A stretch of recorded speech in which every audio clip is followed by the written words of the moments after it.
Welcome and blessings to all as we gather today at the Church of Infinite Light. Today's session, titled Revealing Revelation, 7 Mind-Blowing Secrets Uncovered, delves into the depths of one of the Bible's most enigmatic books. Revelation, full of symbols, prophecies, and visions, has fascinated scholars and believers alike for centuries. We explore 7 profound secrets embedded in this mysterious scripture, illuminating its messages and significance. The symbolism of numbers. Then I heard the number of those who were sealed, 144,000 from all the tribes of Israel. Revelation chapter 7 verse 4. The use of numbers in Revelation is profoundly symbolic and integral to understanding the deeper messages within.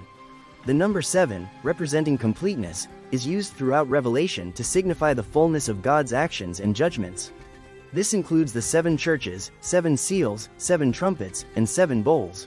Each sequence of 7 represents a complete cycle of God's plan in action, demonstrating His control and foreordination of events. The number 144,000, representing those sealed from the tribes of Israel, suggests a completeness in the assembly of God's people, drawn from the 12 tribes, each tribe contributing 12,000 members. This number is rich in symbolic value, representing a squared and multiplied depiction of the 12 tribes, emphasizing the perfection and completeness of God's people in their sealed state.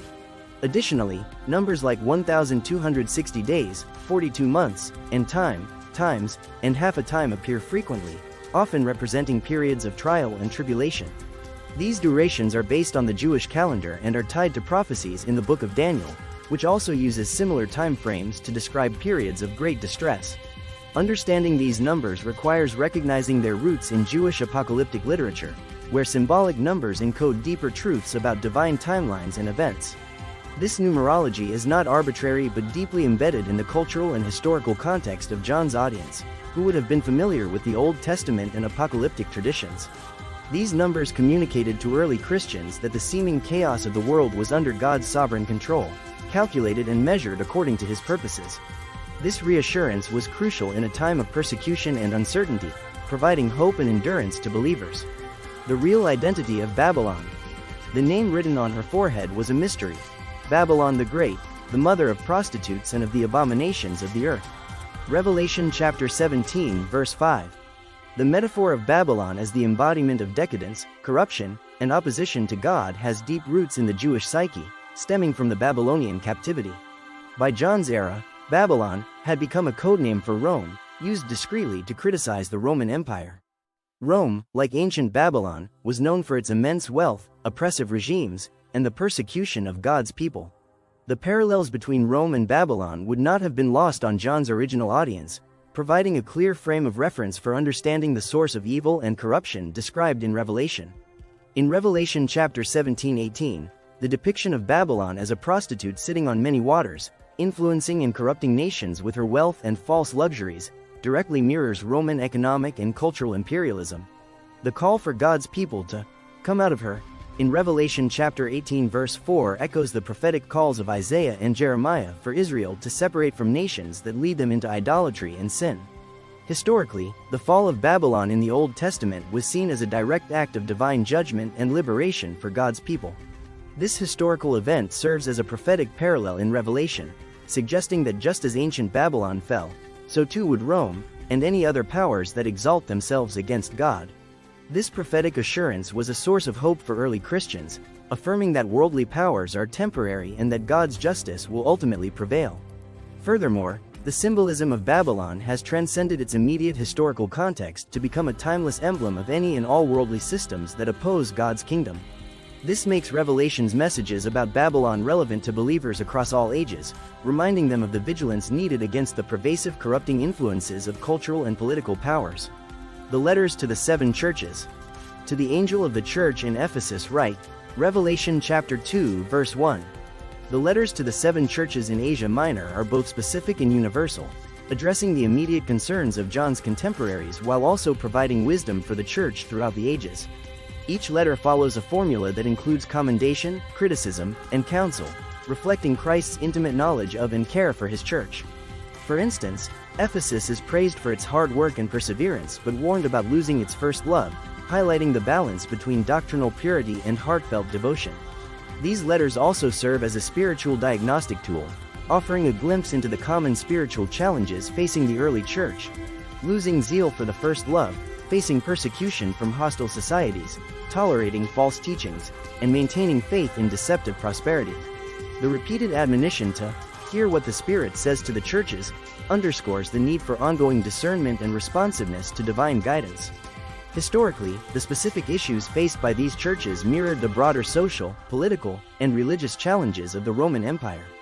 For example, the criticism of the church in Pergamum for holding to the teachings of Balaam, who taught Balak to entice the Israelites into sin, parallels the seductive influence of Roman imperial cults and social practices that tempted Christians to compromise their faith.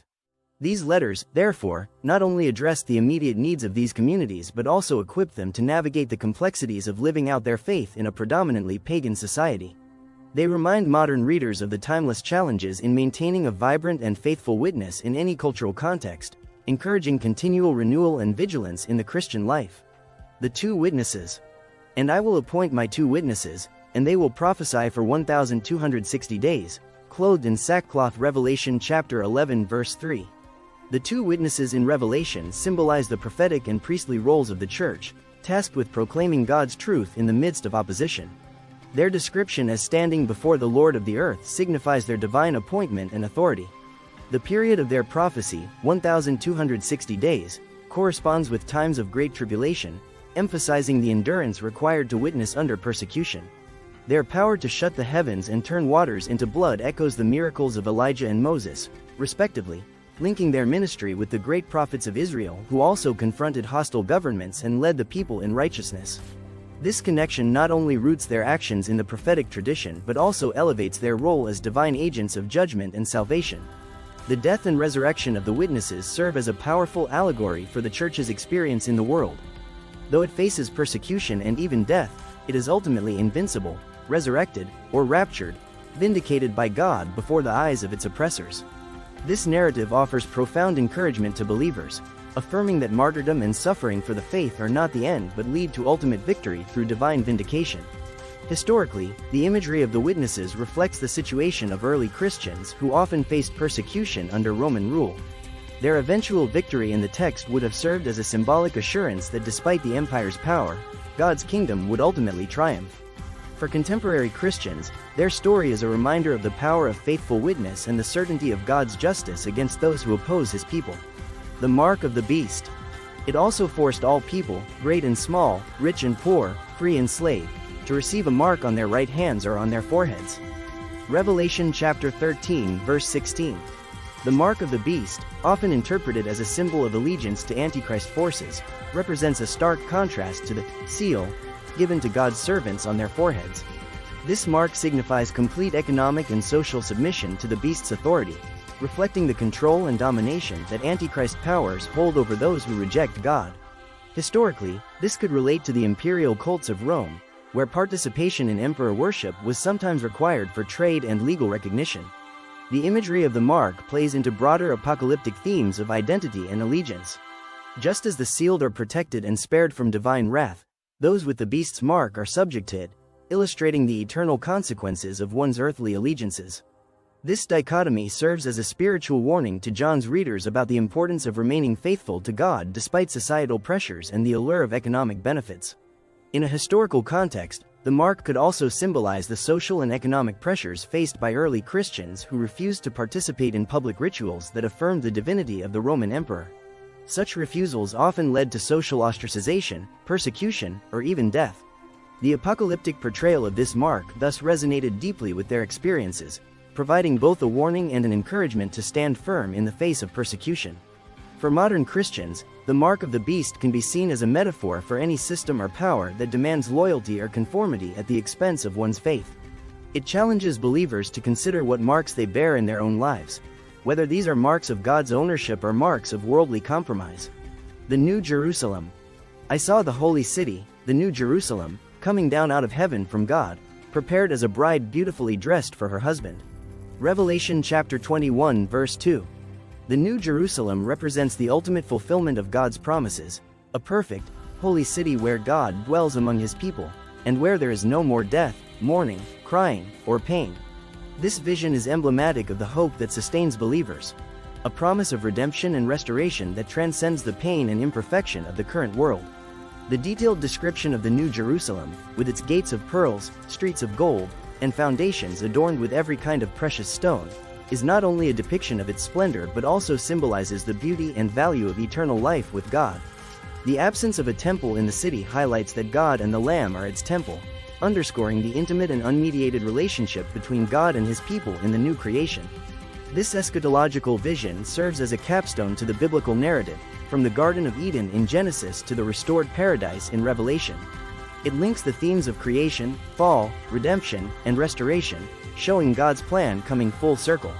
For early Christians, this vision provided a stark contrast to their current persecution under Rome, offering a hopeful and enduring vision of their ultimate destiny in God's plan. For contemporary believers, the New Jerusalem is a symbol of hope and a call to live in anticipation of this future reality.